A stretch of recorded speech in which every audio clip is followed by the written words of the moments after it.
Check this out. Pictures emerging from the Bahamas after the island was hit by Hurricane Dorian show widespread devastation. Thousands of homes are destroyed or damaged, and cars, boats, and other debris are littering the landscape. Dorian hit this area with sustained winds of 185 miles per hour and gusts up to 220 miles per hour. Its power was matched only by the Labor Day hurricane of 1935. The storm is expected to spare Florida a direct hit, but could make landfall in the Carolinas later this week. Good morning, everyone. Thanks for waking up with the Valley today. We're just getting started with your nonstop news and weather to the top of the hour to help you plan your day.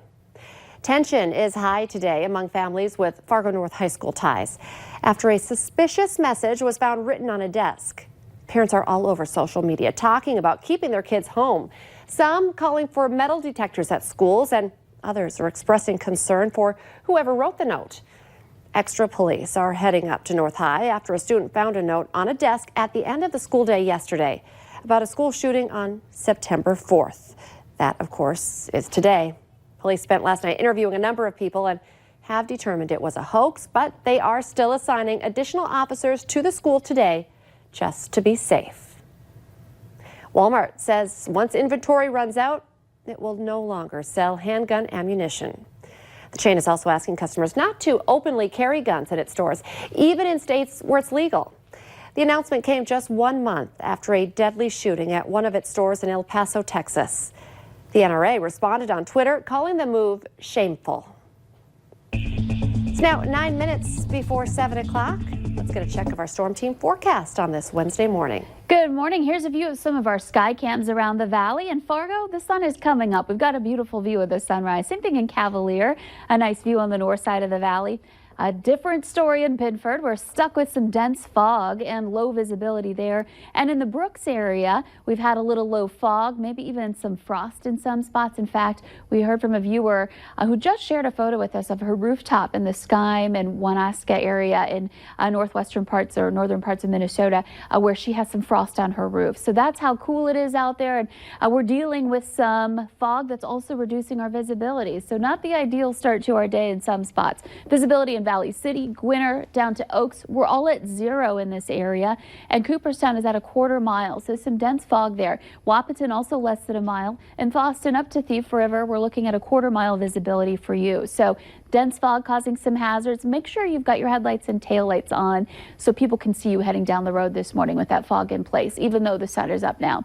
Our temperatures 37 degrees in Boston, 39 in Crookston and Thief River Falls, so in the 30s, and Fargo and Grand Forks in the low 40s. A chilly start. Wind is starting to kick in out of the south. That will help to warm us up, and that sunny sky will also help to bring those temperatures up now this morning.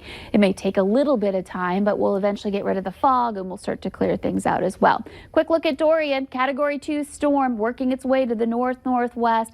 The center of circulation off the coast of Florida, but of course there are going to be some big impacts on the northern Florida coast and then eventually Georgia and into South Carolina and North Carolina in the coming days. Staying a Category 2 storm through tomorrow afternoon and then eventually quickly taking that turn off to sea at the end of this week. So some impacts there. Quick look at your hour-by-hour planner today. Expect to see mostly sunny skies, temperatures 60s to about 70 with a late night chance for rain coming up for overnight tonight along the Canadian border.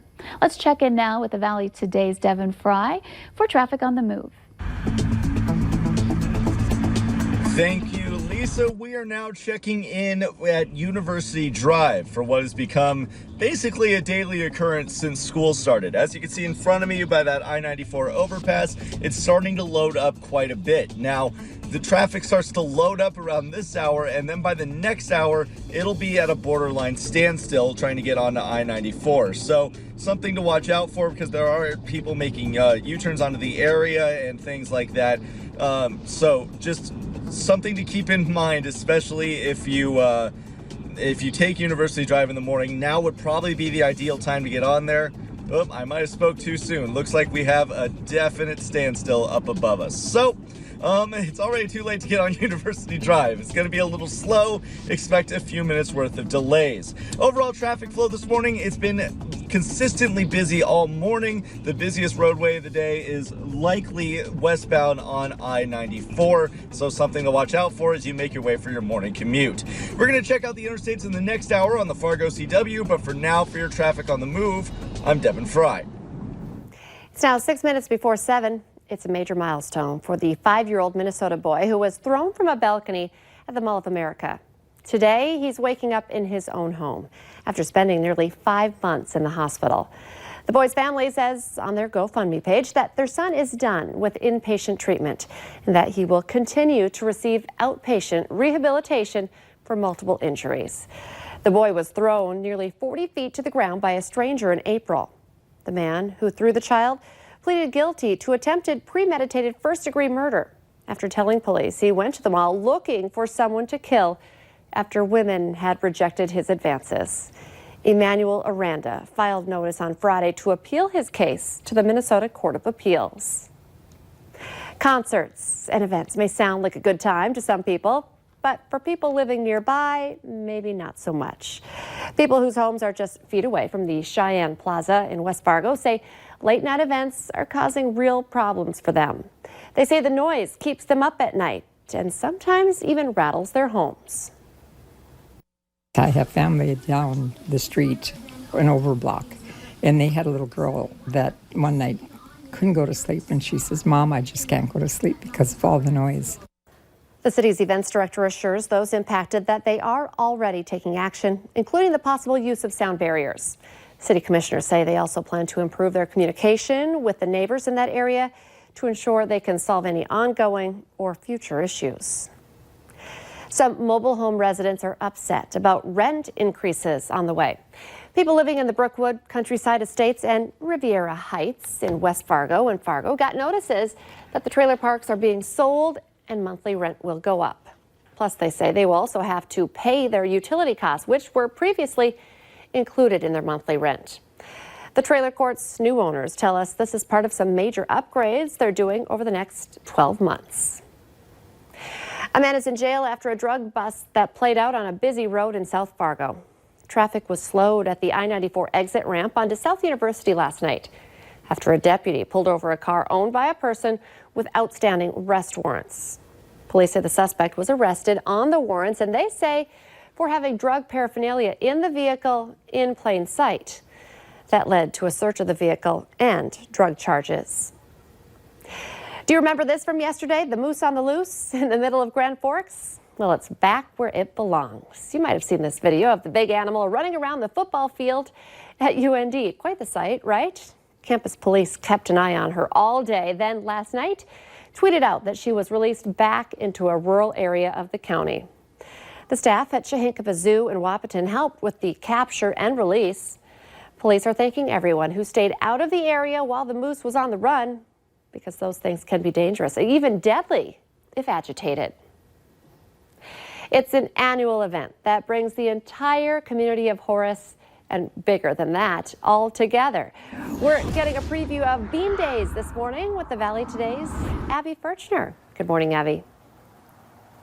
Good morning, Lisa. You're going to want to make sure you're out here on Friday night for that first day of Bean Days out here in Horace. And I'm here with Mayor Corey Peterson, and it is a big community event. Horace really rallies behind this weekend. Why is it so exciting, and why is it so important to have this event here in Horace?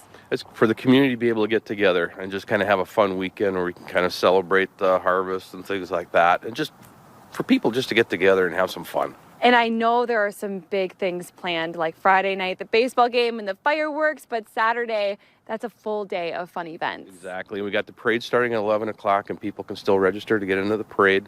We've got a car show on Main. There'll be a street dance in the evening, and there's all kinds of events that are going on throughout the day. So it's just going to be a fun-filled day. I heard you might be in a dunk tank. Is that a rumor? Is that true? There's rumors, and that's Friday night. Probably 5 to 7 is when dunk tank will be going on. Somebody might be in there. I won't say who. It's going to be so much fun, and there's going to be a beanbag tournament as well. And so, Mayor, you get to go first this time. We'll see if we can do round 2 here. Oh, that was so close, though. Okay, let's see if I can make it in 2 times in a row. I got to switch hands. 2 in a row. Oh, overthrew it. Oh. So that one didn't count. competitive. You're so competitive. All right, well, we do have on tape you getting it in the time before. Abby Furchner, it's all fun and games. Good stuff. Thank you. Hey, NDSU freshman quarterback Trey Lance dazzled Bison fans with his game on Saturday down at Target Field in Minneapolis, but not just Bison fans who were impressed. ESPN writers just released their first Heisman Trophy watch list. And get this, Lance comes in at number 10. It's going to be a great season. Let's get our answer now to our question of the morning on Facebook. Today's question, among the 10 most recurring dreams that we have, number 1, falling, number 2, being chased, but we're asking what number 3 is. The answer, being back in school. That's a nightmare. You can play along every weekday morning by heading to our Valley News Live Facebook page. And a pretty nice start to our day. Yeah, it is chilly for students out at the bus stop, though. There are some places in the 30s right now, so bundle up, and some fog to watch out for this morning, too. The Valley Today.